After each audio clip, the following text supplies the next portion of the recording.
Press conference आज 3 important चीज़ों की जानकारी के लिए बुलाई गई है। सबसे पहले 3 दिनों का एक समकालीन अभियान इस ज़िले में चलाया जा रहा है। कल उसका प्रथम दिन था और उसमें सभी थानाध्यक्ष, अंचल निरीक्षक, अनुमंडल पुलिस पदाधिकारी, पुलिस अधीक्षक और मेरे द्वारा भी इसकी मॉनिटरिंग की गई। इसमें टोटल कल 237 लोगों की गिरफ्तारी हुई है पूरे ज़िले से, जिसमें 4 हत्या के, 3 डकैती के, 4 लूट के और 23 हत्या के प्रयास के कांडों में अभियुक्त जो वांछित थे उनकी गिरफ्तारी की गई है। साथ साथ 5 हथियार, अवैध हथियार और 35 जिंदा कारतूस की भी बरामदगी हुई है।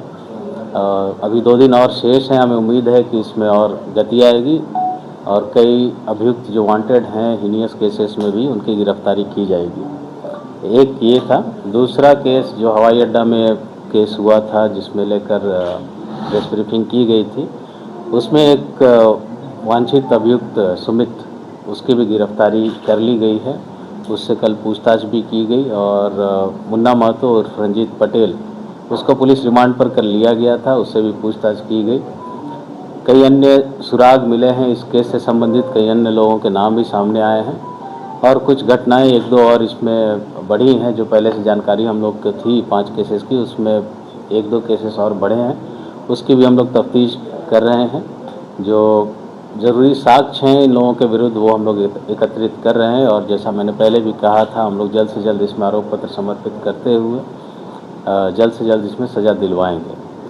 तीसरी, जो खगौल थाना में 10 अप्रैल को केस दर्ज हुआ था माननीय विधायक रीतलाल और उनके सहयोगियों के खिलाफ में, रेड भी उसमें की गई थी साक्ष्य एकत्रित करने के लिए और गिरफ्तारी के लिए। आज 4 लोगों ने, उस कांड के अभियुक्तों ने कोर्ट में सरेंडर किया है और न्यायालय ने उन्हें बेऊर जेल भेज दिया जुडिशियल कस्टडी में।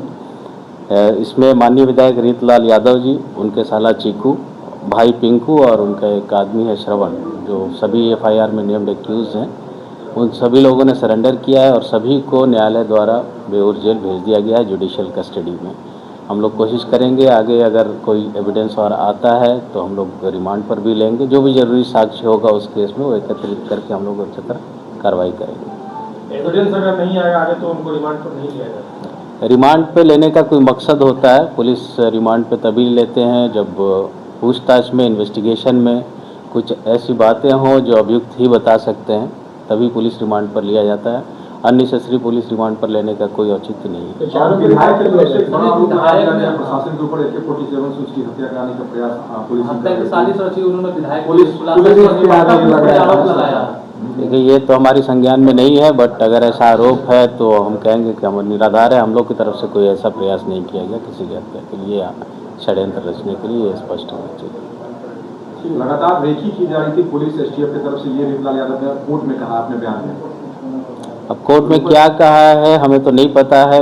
मामला आने दीजिए प्रकाश में, संज्ञान में, उसके बाद ही इस पर कुछ टिप्पणी करना उचित होगा। रूपसपुर थाना के ऊपर गंभीर आरोप लगाया है, लेन देन नहीं देने पर हत्या कराने का उन्होंने आरोप लगाया। नहीं, वो जैसा मैंने कहा, जो भी आरोप लगाए गए हैं उन लोगों के द्वारा हमारे संज्ञान में आने दीजिए, उसके बाद उस पर टिप्पणी करना उचित होगा। पुलिस का दबिश का नतीजा है ये सरेंडर।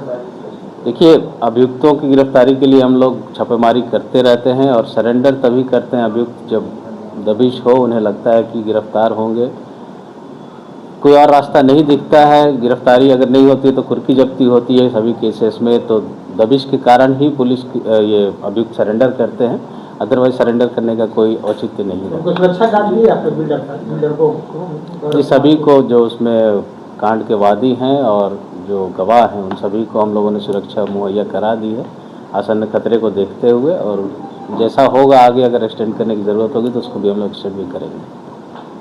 इसमें कितने लोग हैं सर? ये एयरपोर्ट वाले में टोटल कितने? 4, 1, 5, 7, 1, 8 गिरफ्तारी हुई। 7 और 1, 8 गिरफ्तारी हुई। 4 अन्य लोगों को उस दिन हम लोगों ने रखा था पूछताछ के लिए। पूछताछ के क्रम में कुछ और एविडेंस उनके खिलाफ नहीं आए हैं तो PR बॉन्ड पे उन लोगों को छोड़ दिया गया। कितने अतिरिक्त केस बढ़े हैं सर एयरपोर्ट में?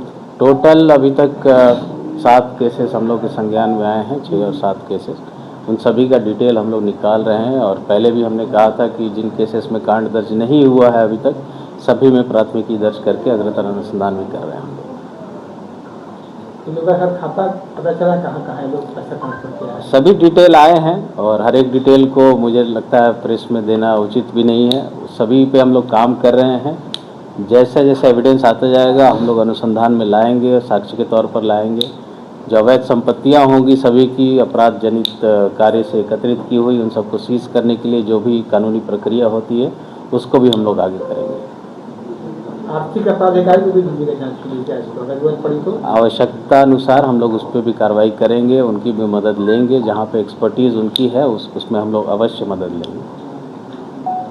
चलिए।